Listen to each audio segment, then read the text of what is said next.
Creo que podemos empezar. Buenas tardes a todos.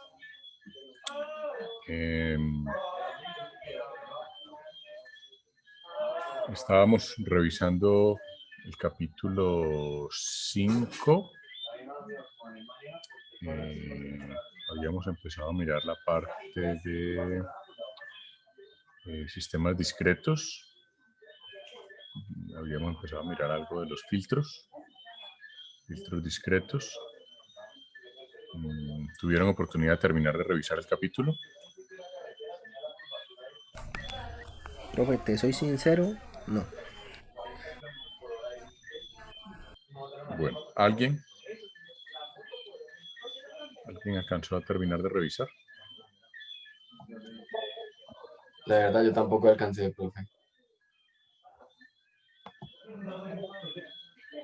Bueno, entonces, a ver. Bueno, voy a hacer una introducción muy rápida. Es importante que ustedes revisen esto. A ver, ya habíamos hablado que hay fundamentalmente 4 tipos de filtros. En los filtros digitales funciona exactamente igual, o sea, existen los mismos 4 tipos de filtros, los pasabajos, pasaaltas, pasabandas y eliminabandas. Y dentro de los eliminabandas, pues el caso particular del filtro notch, que es, digamos, un eliminabandas pues, de un ancho de banda muy pequeño. En los filtros digitales, entonces, existen esos mismos tipos de filtros, solo que la respuesta en frecuencia de los filtros digitales está directamente relacionada con la frecuencia de muestreo, es decir, al igual que en todos los otros sistemas discretos o digitales, no tiene sentido hablar de frecuencias si no conozco una frecuencia de muestreo. Entonces, yo puedo tener un filtro con unas características que si no tengo una frecuencia de muestreo con qué relacionarlo, pues nada, o sea, no voy a estar perdido en la distancia. Ahora, los filtros digitales se pueden diseñar o se pueden hacer de 2 formas. La forma más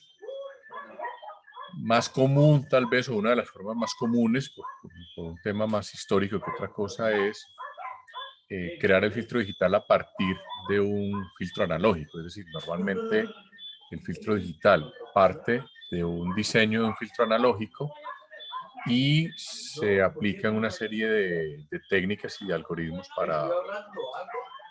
para crear el filtro digital.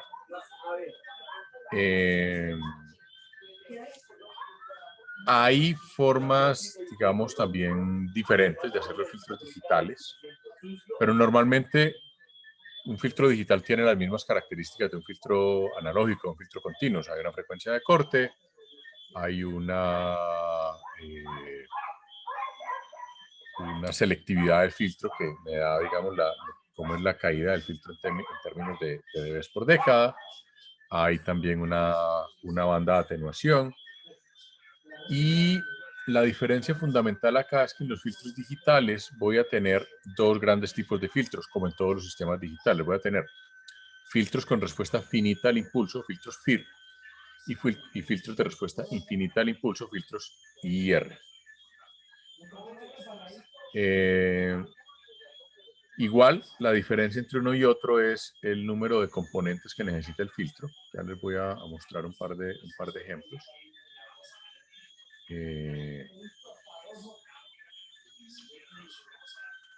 Hay algunas variantes de filtros que no se suelen ver en filtros continuos, como el filtro de promedio móvil que veíamos arriba, el filtro PM. Hay una variante de este filtro que es el promedio móvil ponderado.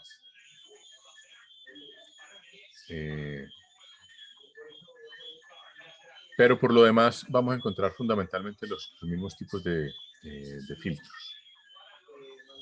Lo que va a diferenciar fundamentalmente un filtro FIR de un filtro IR es el número de componentes del filtro. Déjenme un segundito, yo inicio el MATLAB.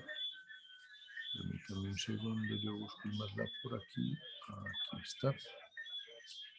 Y les muestro pues, la herramienta de de diseño de filtros que tiene MATLAB, que es un toolbox específico de MATLAB de diseño de filtros.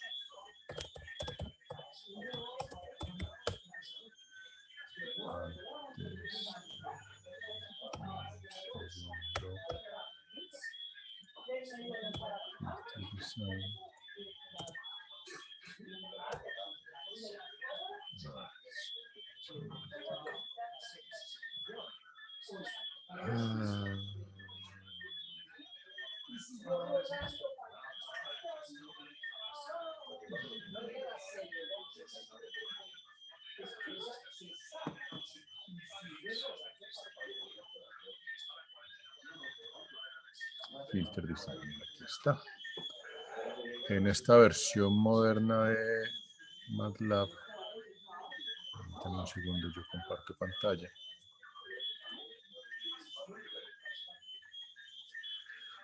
En esta versión moderna de MATLAB es una app que se llama Filter Designer. Anteriormente se llamaba FDA Tool. Si ustedes se fijan, aquí todavía el nombre del archivo es .fda. Igual yo puedo, si yo le digo FDA Tool, él todavía me aparece, pero me dice, mire, pilas que esto va a desaparecer. Utilice más bien la opción Filter Designer, pero básicamente lo que encontramos es esto. Entonces aquí él me va a decir primero qué tipo de estructura de filtro voy a usar. Entonces si es un FIR o es un IR, yo le puedo decir entonces qué tipo de... Aquí abajo le selecciono si es un filtro FIR o es un filtro IR. Usualmente los filtros de respuesta infinita al impulso, los IIR, suelen ser mucho más parecidos a los filtros analógicos tradicionales. Por eso, si yo miro aquí la lista de los IIR, me aparece el Butterworth, que es el más popular de los filtros, el Chebyshev, el elíptico, y bueno, otros tres que no son tan populares. En el FIR, pues me aparecen, digamos, otros filtros no tan similares a los filtros de tiempo continuo. El más común es este X-Ripple. Y aquí pues me va a decir pues, el tipo de filtro, el tipo de respuesta, si es pasa bajo, pasa alto, pasa banda, elimina banda, o hay unos filtros adicionales que tienen unas características particulares. No nos vamos a meter con estos filtros todavía. El filtro de transformación de Hilbert es un filtro muy particular del que ya hablaremos con calma. Pero por ahora pues tenemos, digamos, los filtros tradicionales. Un filtro pasabajos aquí es un filtro donde yo defino la banda de paso, y ahorita vemos según las características qué pasa con esta banda de paso. Defino la selectividad, es decir, la diferencia de frecuencias entre la banda de paso y la banda de parada, y defino la banda de parada y la atenuación de la banda de parada. Ahora, en términos de frecuencias, yo puedo especificar el filtro en unidades de hertz, kilohertz, megahertz, o simplemente un filtro normalizado. Aquí vamos a dejarlo por defecto, pues para ver simplemente cómo funciona la herramienta y para aclarar para mostrarles a ustedes un par de cositas simplemente entre las diferencias entre el FIR y el IR.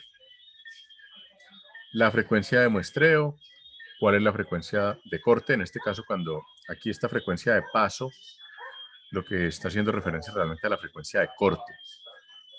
Y la diferencia entre la frecuencia de paso y la frecuencia de parada, lo que me está dando es la selectividad del filtro. ¿Ya? Con estos valores, MATLAB lo que tiene internamente son unos algoritmos de diseño de filtros. Hay distintos algoritmos de diseño de filtros.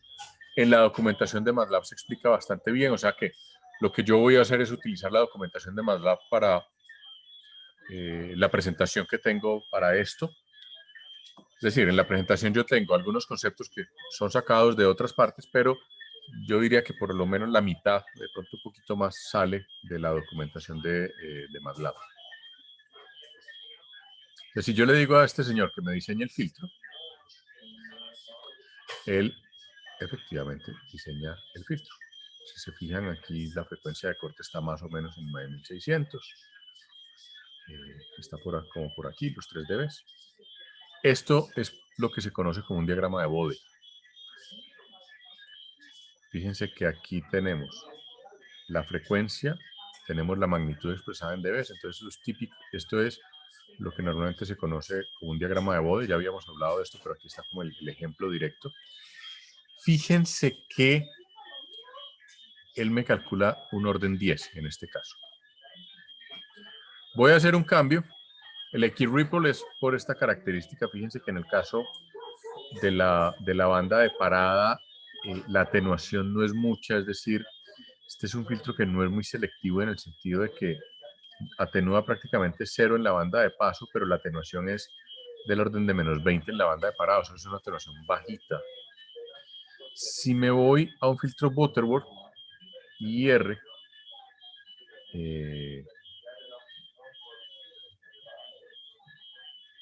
yo le puedo especificar, bueno, aquí se me olvidó una cosita, perdón, me devuelvo. Yo aquí le puedo decir el orden del filtro. Entonces yo puedo decirle, hágamelo de orden 50, por decir algo. Y van a ver cómo cambia. Fíjense que un filtro de orden 50 tiene una respuesta mucho más plana, una caída mucho más pronunciada y la atenuación es mucho mayor. O sea, aquí ya estamos hablando de 50 dB de atenuación. Comercialmente hablando es difícil encontrar filtros con más atenuación. Se consiguen, pero son bastante costosos.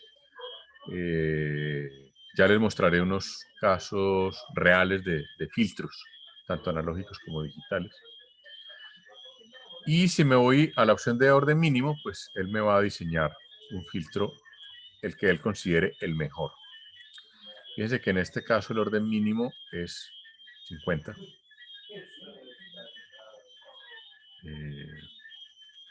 Mentira, no me está diciendo el orden. Si me voy al IR y me voy a un orden específico, volvamos a decirle orden 10, que me diseñe el filtro. Aquí, ¿qué cambia? En este caso, fíjense que lo que cambia es la selectividad. O sea, la pendiente es muchísimo menos pronunciada en este filtro. Si yo me voy aquí a un orden 50. Profe, Dime. o sea, es como que va aplanando la magnitud poquito a poquito, ¿no? No como en la otra que la aplanaba de totazo. Exactamente. O sea, esto es un filtro mucho menos selectivo. En otras palabras, esto es un filtro que deja filtrar muchísima señal hacia los lados, casi que hasta el doble de la frecuencia. O sea, esto es un filtro malo, para ponerlo en términos más. Eso te iba a preguntar, ¿es mejor entonces el otro porque filtra de una? O sea, baja de totazo quiere decir que lo filtra instantáneamente. Exacto, en términos de selectividad es mucho mejor el otro. Lo que pasa es que el filtro Butterworth, digamos que es un filtro muy, muy común. Fíjense que aquí, aumentando el orden a 50, mejora, pero no mejora demasiado. Ahora, si yo me voy por la opción mínimo orden y le digo, venga, reduzcamos la frecuencia de la f-stop a 11.000, por ejemplo.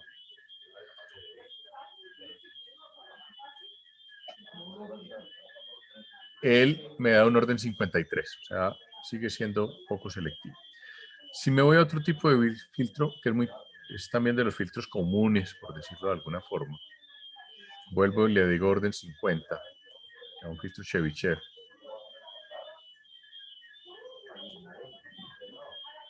Fíjense que aquí cambia un poquito. Este filtro es un poquito más selectivo que el anterior, no cambia demasiado.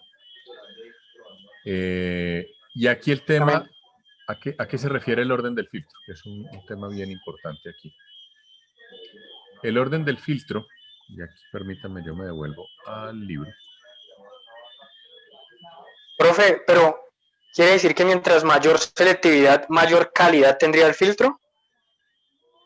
En general sí. En general sí. Ok. O sea, ¿es lo más importante en un filtro, la selectividad? Es uno de los factores más importantes. ¿Por qué? Porque partimos de un filtro ideal, que la selectividad es prácticamente infinita, o sea, el filtro ideal es esto. Fíjense que aquí esto cae verticalmente.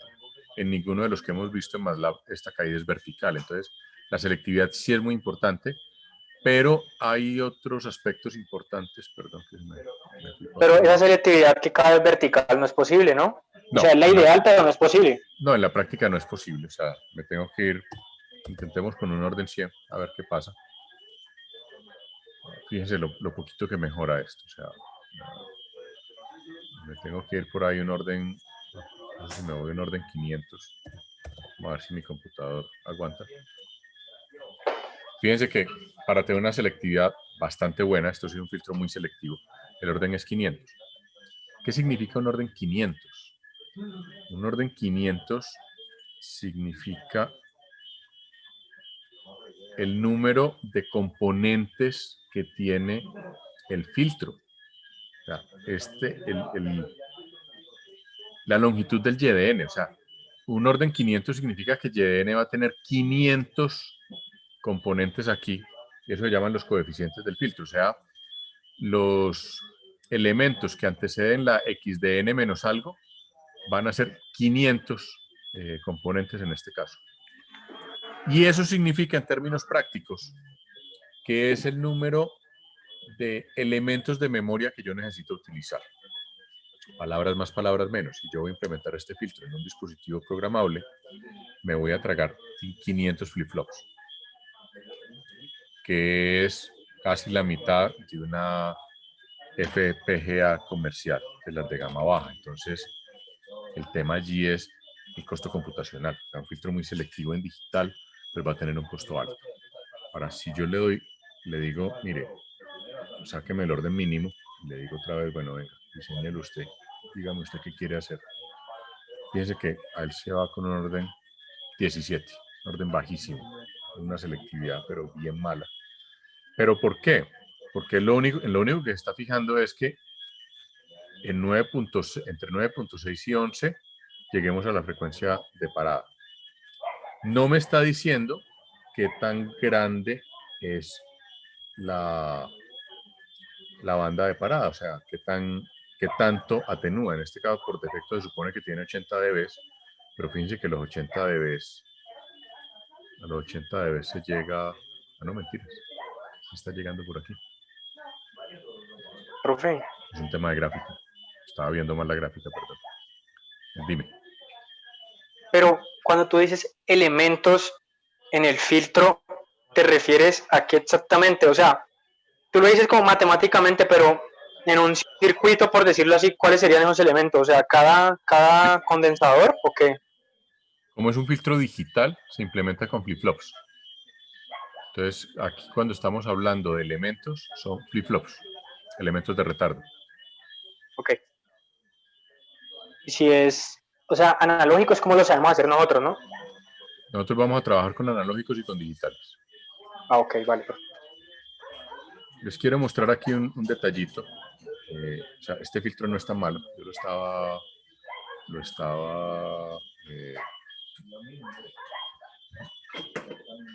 estaba acusando en falso. Porque fíjense que la banda de parada de menos 80 dB está por aquí. Está justo a los 11 kHz que habíamos dicho. O sea, el filtro no es tan malo. Lo que pasa es que, digamos, la caída no es tan fuerte. Si nos vamos al que teníamos anteriormente, al Butterworth,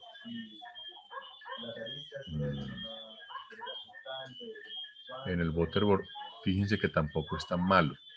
Si yo me voy aquí y le hago un zoom a la imagen, fíjense que igual los menos 80 los alcanza justo en los 11 kHz. No es tan... Pero lo que pasa es que el otro que teníamos sí tenía una caída, bueno, estaba graficando distinto. Hay que tener cuidado con esto. Fíjense en otro detalle aquí. El orden aquí es 53, ¿sí? En el Butterworth. En el Chebyshev, el orden es 17. Entonces fíjense que ahí hay un cambio importante. Necesito muchos menos elementos en el Chebyshev que en el Butterworth. Si me voy a un diseño FIR de orden mínimo, con las mismas características. Fíjense que el orden es 87. O sea, en el filtro FIR necesito un orden muchísimo mayor para cumplir las mismas características que tenía en el IR. Fíjense que aquí también llegamos a los menos 80 en este punto, o sea, aquí lo que está haciendo la herramienta es que está cumpliendo a cabalidad estos dos datos que le estoy dando acá. Lo que me está haciendo él es, en 11 kilohertz llego a menos 80. Y lo que hago es buscar cuántos coeficientes del filtro necesito para llegar a esas características. En este caso me está diciendo son 87. En el caso anterior, en el Chebyshev, era 17, o sea, el más eficiente desde el punto de vista computacional es el Chebyshev.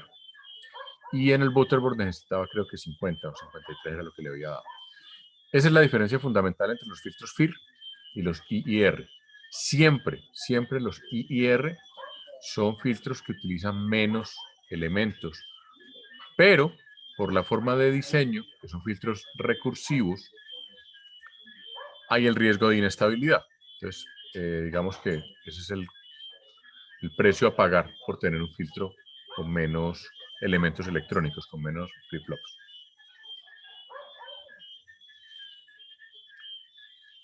Aquí, pues yo estoy viendo solamente la respuesta en frecuencia. Aquí puedo mirar la respuesta en fase del filtro. Fíjense que es una respuesta en fase lineal hasta los 11 kHz y luego la fase empieza a variar. Si me voy al Chebyshev, el Chebyshev tiene una cosa muy chévere en cuanto a su respuesta en fase. Y es que la respuesta en fase, pues aquí no es tan lineal, pero luego aquí sí es bastante plana. El Butterboard es un filtro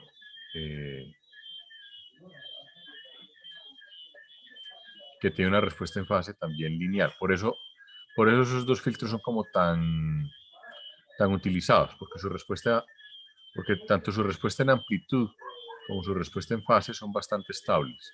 Entonces, en general, son filtros como muy utilizados. Ahora, ¿qué es lo siguiente? Yo puedo ver los coeficientes del filtro. Aquí estos filtros en general se diseñan desde la transformada de Laplace. Bueno, en este caso es de la transformada Z. Entonces, aquí pues nos tenemos que detener un poquito porque lo que me está diciendo este señor es, mire, el numerador tiene estos coeficientes, el denominador tiene estos coeficientes, en la siguiente sección del filtro vamos a tener estos otros coeficientes, así sucesivamente. Fíjense que son en total 27 secciones de filtro. Ya veremos pues en qué consiste eso de las secciones del filtro, que básicamente son, en este caso lo que están haciendo son filtros en cascada. O sea, muchos filtros de menos coeficientes puestos en cascada para que me dé el coeficiente total de los filtros. Yo puedo exportar estos coeficientes y luego crear ese filtro y llamarlo desde la consola de MATLAB y utilizar ese filtro. Eso es algo que haremos en las siguientes clases. Profe, pero entonces, cuando un filtro, o sea, mientras más elementos tengamos en el filtro, mucho mejor es, ¿cierto? En general sí, en general sí. Creo que usaría pues más recursos y va subiendo el precio mientras más elemento, o sea, cada elemento que le agreguemos va agregando más valor, ¿no? Exactamente, exactamente. Habría que hallar como el compromiso. ideal, o sea, el mejor comportamiento, pero reduciendo también costos, ¿no? Exactamente, hay que encontrar cuál es el compromiso. ¿Cuál es el compromiso que tengo entre una y otra cosa? Esta es la respuesta al impulso, que es uno de los temas que nos interesa. Okay. Fíjense que la respuesta al impulso es una respuesta, una característica más o menos exponencial. Cada filtro a su vez tiene su respuesta al impulso. En este caso estoy viendo la del Butterboard. Si quieren miremos la del Chebyshev. Fíjense que la respuesta al impulso es mucho más recogida. Si nos vamos al equivoco que teníamos hace un rato, pues aquí la respuesta al impulso está ligeramente desplazada en el tiempo, es decir, esta es una respuesta al impulso que se parece mucho a una función sinc, solo que desplazada.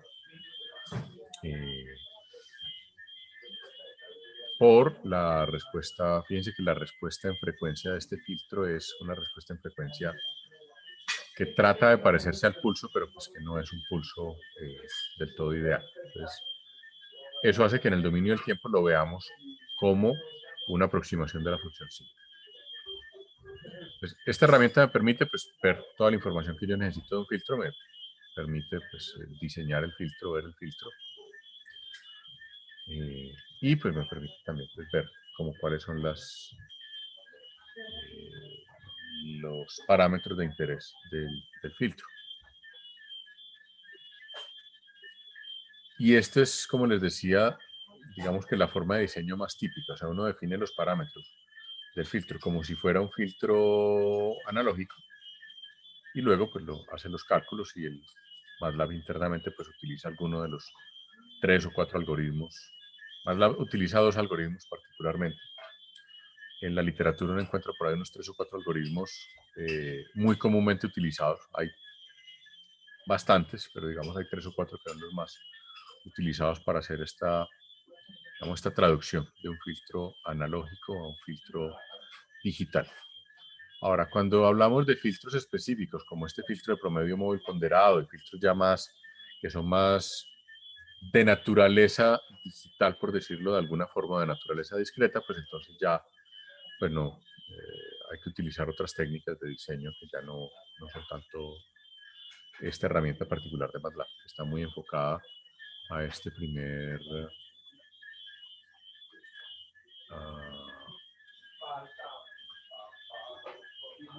a este numeral del libro, que es creación de un filtro digital a partir de un filtro analógico, que es como lo que hace la herramienta de MATLAB que estamos mirando. Esto es un poco como el tema. Dicho esto, permítanme un segundo.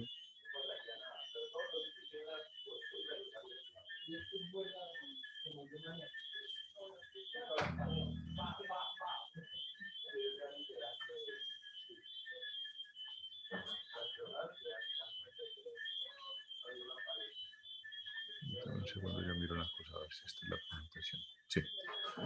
Bueno, quería hacer otro comentario rápido de lo que es la respuesta al impulso.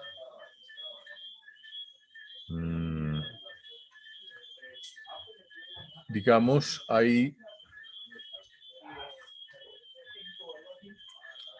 para uno calcular la respuesta al impulso de un sistema, hay varias técnicas.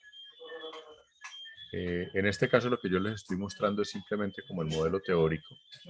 Esto es un canal móvil que tiene unas características bien raritas, porque es multicamino, por eso aparecen componentes en varios ejes, en diferentes valores de tau. Pero normalmente, digamos, la respuesta de un sistema cualquiera, un elemento discreto, pues tiene una serie de componentes que es lo que uno debe medir. Y una vez que uno mide esto, pues lo que se hace es expresarlo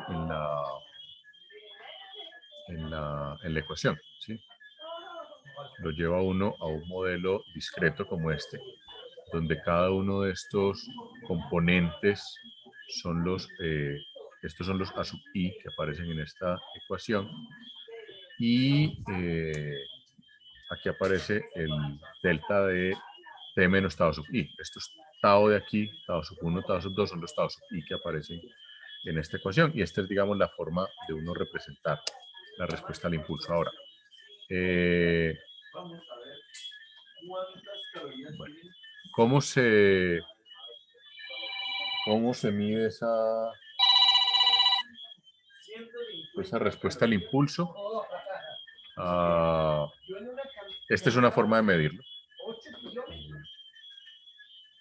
Normalmente se utiliza un equipo bastante especializado. En este caso, esto se llama un analizador vectorial de red. Es un bicho que tiene un transmisor por acá, uno o varios receptores adicionales que se conectan al equipo. Entonces aquí yo tengo mi transmisorcito, el receptor, que lo conecto a uno de los puertos del trasto este. Y lo que hace el bicho este es que genera unos pulsos de muy corta duración y mide la llegada de esos pulsos aquí, cuánto se demoran esos pulsos, y lo va midiendo en diferentes momentos de tiempo para encontrar pues esos valores de tau que veíamos hace un momento. Y se mide a partir de unos parámetros básicos donde yo mido el tau promedio, ¿sabes? Ese tau sub 1, tau sub 2, lo que hago es mido la separación entre esos tiempos. Esto se llama el excess delay, el mean excess delay. Y a partir de este mean excess delay, utilizando la transformada de Fourier, y es este ecuacióncita de aquí abajo, encuentro la respuesta del canal a partir de estas mediciones. Estos analizadores vectoriales los hay de dos tipos. Yo aquí estoy haciendo referencia a uno en particular que ya se los muestro. Unos que funcionan en el dominio del tiempo, que es este, que genera pulsos y mide la llegada de esos pulsos y mide el retardo entre esos diferentes pulsos. Como conozco la distancia, pues puedo luego calcularla teóricamente. Y otros que lo que hacen es que generan señales senoidales de diferente frecuencia, imitando el impulso, pero en el dominio de la frecuencia. O sea, Parro genera señales senoidales en un rango bien grande de frecuencias. Normalmente se utiliza un rango del orden de entre 500 MHz y 1 GHz de ancho de banda. Y mido la amplitud y la fase de esas señales senoidales en el receptor para poder calcular. El cacharro que se utiliza de esta figurita es este trasto. Este es un fabricante, bueno, bastante popular. Este tiene 4 puertos. Yo puedo utilizar los 4 puertos para medir, dependiendo de lo que quiera hacer. Normalmente se utiliza uno de transmisión y uno de recepción, o puedo utilizar uno de transmisión y 2 de recepción, que es algo que se acostumbra a hacer. Esto es un juguete que vale aproximadamente 50.000 euros. Por eso nosotros no tenemos juguetes de estos en la universidad. Pero a grandes rasgos es la forma como se calcula la respuesta al impulso.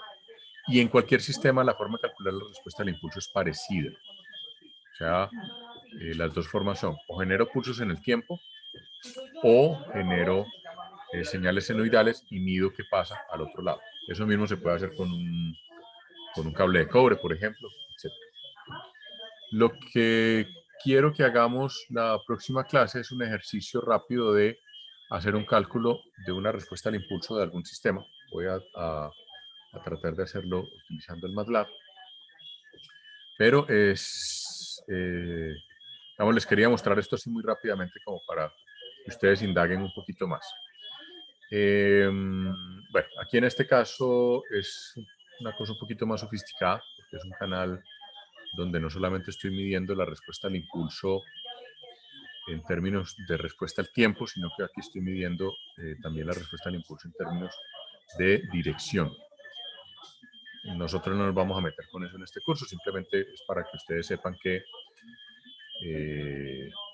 un sistema puede tener características no solamente en el dominio del tiempo, sino también características espaciales.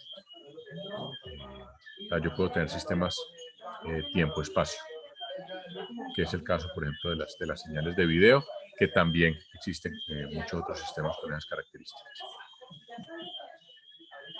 Bueno, no sé si tienen alguna otra, si les surge alguna pregunta, duda, inquietud. ¿Profesor, no se puede hacer? ¿Cómo? Ese que tú dices que vale 50.000 euros, ¿no se puede hacer? Yo les puedo mostrar resultados. Les puedo mostrar resultados de cosas que se hicieron con un cacharro de este. Lo que pasa es que no lo tenemos en la universidad. O sea, normalmente lo hacemos porque tenemos buenos amigos que nos prestan estos juguetes al otro lado del charco. Pero pues no lo podríamos hacer en real porque no tenemos el cacharro para hacerlo. Les puedo mostrar. Me refiero a que si ese aparato no se puede hacer de una manera más económica, algo que tenga el mismo funcionamiento, a eso me refiero. sí hay algunos intentos. Sí existe un fabricante que tiene equipos de estos un poco más económicos. El problema siempre es el ancho de banda. O sea, digamos lo que hace que un equipo de estos cueste tanto, usualmente es el rango de frecuencias en el que opera. Porque para uno modelar adecuadamente un canal, pues necesita un ancho de banda grande. Y eso es lo que... Pero sí hay, yo estoy tratando de conseguir un trasto de estos de un fabricante que se me olvida en este momento el nombre, permítanme, a ver si yo lo tengo aquí a la mano. Perdón, un segundo, yo les busco el dato. Hay una empresa que se llama Copper Mountain. Se las escribo aquí en el chat si quieren esculcar un poquito. Estos de Copper Mountain tienen unos... ¿qué se me hizo el bendito chat? Aquí está.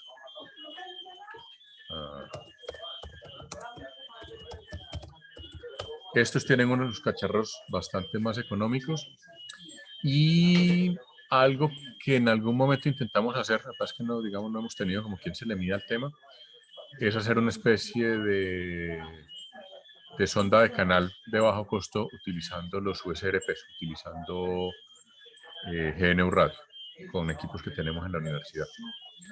Pero pues, si a alguno de ustedes le interesa, bienvenidos. O sea, sería un trabajo bien interesante.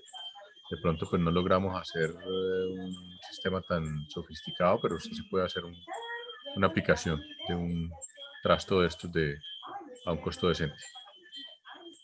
Los de Copper Mountain, por ejemplo, utilizan sistemas de radio definida por software y eso hace que los equipos sean considerablemente más baratos. Sin embargo, pues igual estamos hablando de equipos de $15,000 y cosas por el estilo.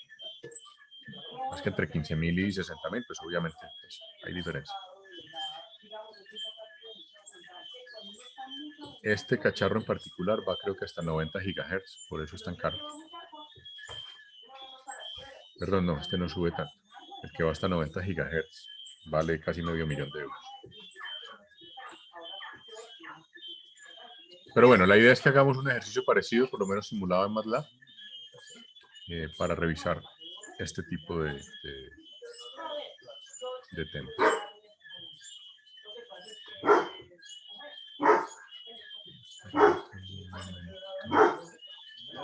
Se me perdió la presentación.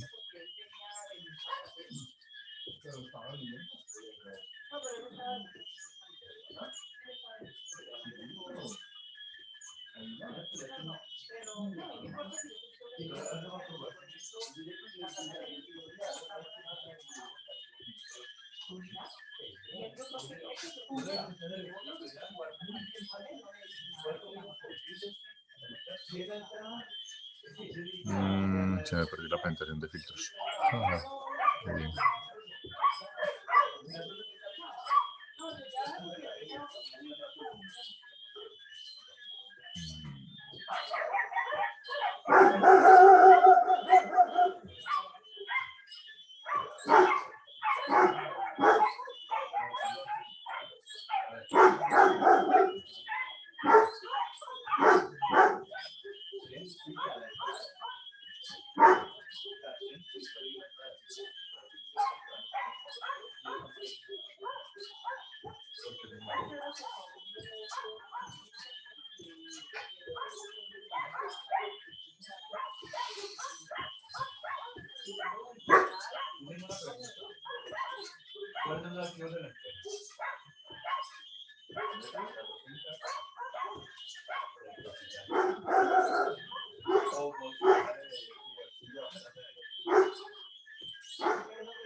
No sé, a ver si es que lo tengo por aquí guardado.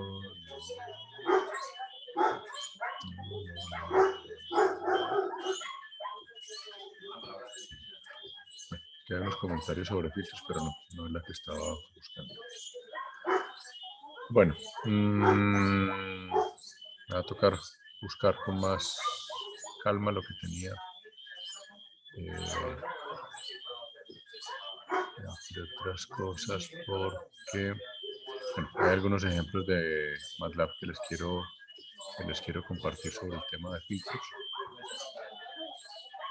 Pero entonces la invitación es a que terminen de revisar este capítulo 5. Si mal no recuerdo ya el capítulo 6 entra al tema de filtros. No, capítulo 6 es transformada de Laplace.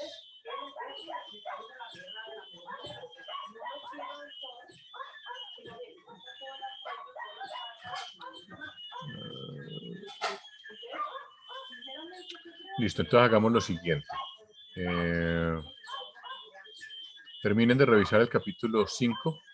Yo esculco bien la presentación, miramos los ejercicios de respuesta al impulso para ver cómo calcular la respuesta al impulso. Y el martes hacemos la intro a transformada de Laplace y retomamos el tema de los filtros analógicos en cuanto yo encuentre qué diablos hice el material que tenía preparado. Que no sé dónde carajo lo metí.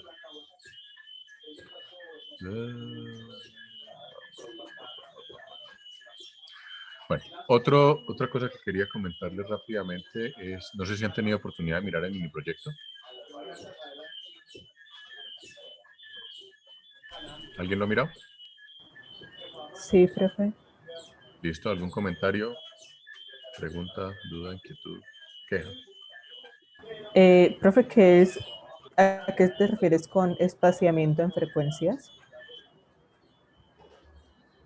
Recuerdan que cuando hablamos de la transformada de la DFT, decíamos que cada componente de la DFT está separada en frecuencia de la de al lado y eso tiene una relación con la frecuencia de muestreo. Sí. Eso es. Ah, ok. Ok.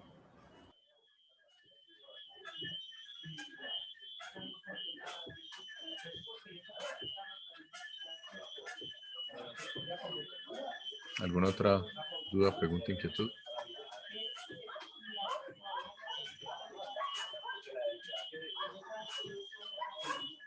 Profe, pues la verdad, yo no entendí el resto del mini proyecto, así que no sé qué más preguntarle. No, ¿cómo así que no entendiste el resto? Pues sí, no entendí el resto del mini proyecto. O sea, a partir del punto 1A, de ahí para allá, su ágil y completo. Bueno, sí. No, bueno, el 1B también lo entendí. Okay.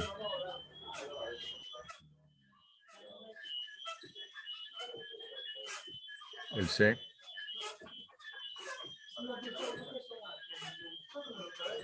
El seno es como parecido a la. Sí es parecido, pero hace referencia al hecho de que la DFT es periódica. Okay. Y la D, pues esa sí es, en principio, muy simple, ¿no?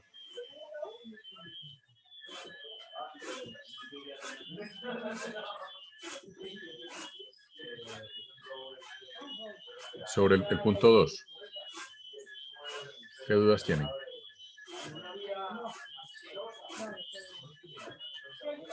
Dice que el punto 2 es muy operativo, ¿no?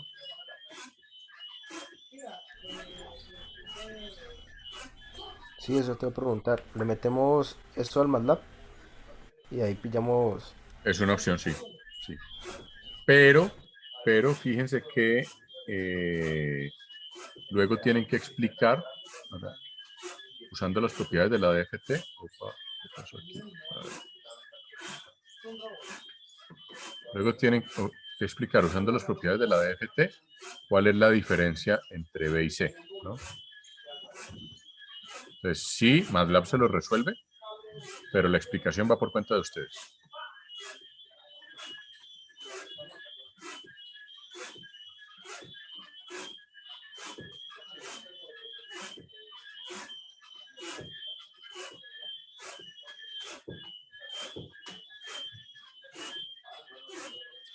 El tercero tal vez es un poquito más elaborado. El cuarto creo que ustedes ya lo hicieron.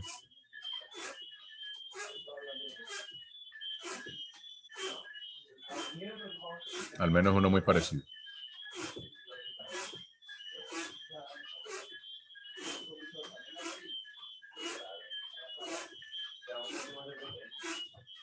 Y el quinto. Bueno, el quinto es. De hecho, el tercero y el quinto son como los dos más. Necesitan trabajarle un poquito más. No sé si tienen alguna duda existencial alrededor de esos dos.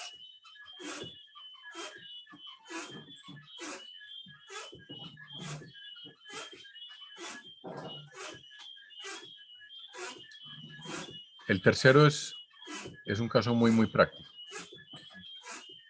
porque es un filtro pasabajos y una señal. Lo que ustedes tienen que determinar es básicamente la respuesta de salida de esa señal pasando por el filtro pasabajos. O sea, lo que hay que hacer es una convolución, solo que la pueden hacer a la luz de la transformada de Fourier, donde ni siquiera necesitan calcular la transformada, es decir, simplemente con los conceptos ustedes podrían ver más o menos qué pasa. O pueden Profe, calcular la DFT directamente en MATLAB. Señor. cuando dice ideal es lo que hablamos ahorita, ¿cierto? Que baja verticalmente apenas alcanza la frecuencia de corte, ¿cierto? Exactamente, sí, señor.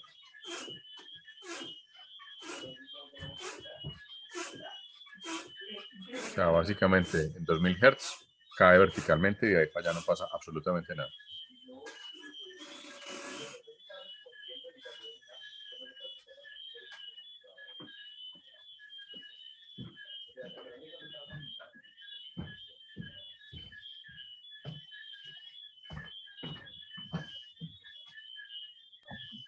Profe, solo tenemos hasta el sábado siguiente para hacerlo, ¿cierto? Sí, por eso es importante que lo revisen, que le trabajen para que resolvamos dudas el martes.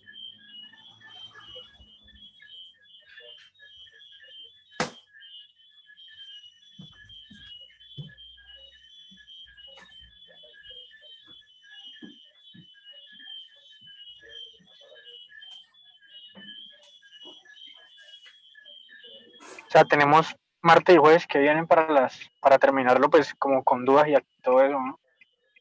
Exactamente. Después de eso ya están por su cuenta y riesgo. Y sustentamos que el martes, el, el, el siguiente, El siguiente martes, exactamente. listo.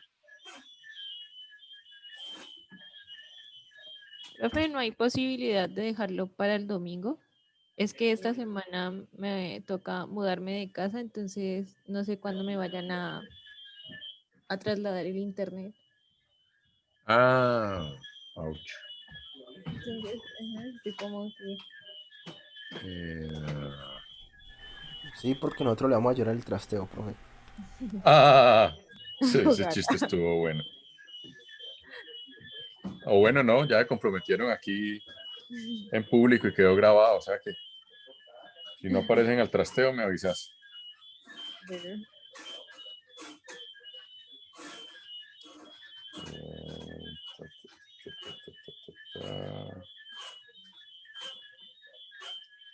Para el domingo primero. Ah, miércoles, es que el lunes es festivo.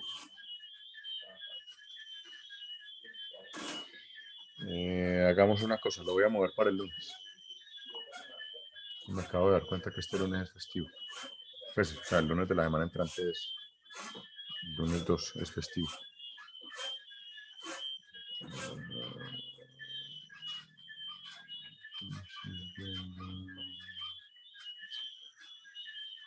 A ver, hago esta modificación de una vez.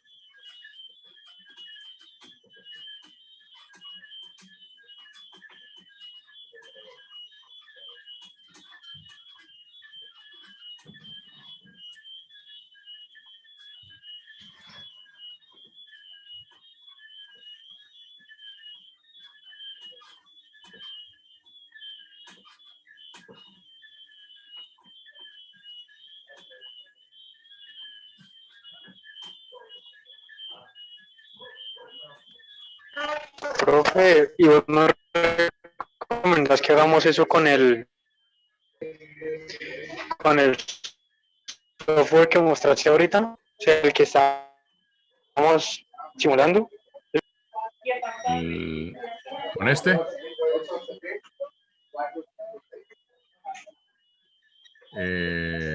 ¿Cómo así? No entendí. Sí, con ese. Usarlo para Que resolver el lo hagamos punto con ese, ¿no? no es necesario. O sea, este lo vamos a utilizar para el tercer mini proyecto. O sea, no te preocupes que lo van a Listo. usar. Pero para este no es necesario. Es más, Listo, dale. no necesitarían utilizar MATLAB siquiera. Pero igual, pueden utilizar el MATLAB. No pasa nada. Bueno, señor. Listo. Bueno, si no hay más dudas, entonces eso era todo por mi parte. Nos vemos el martes, entonces, para hacer el ejercicio de respuesta del canal. Sí, de respuesta al impulso y hablar algo de filtros analógicos. ¿Listo? Y empezar a hablar de transformada de Laplace de una vez. Listo, profe. Dale. Ok, nos vemos entonces. Gracias. Vale, chao.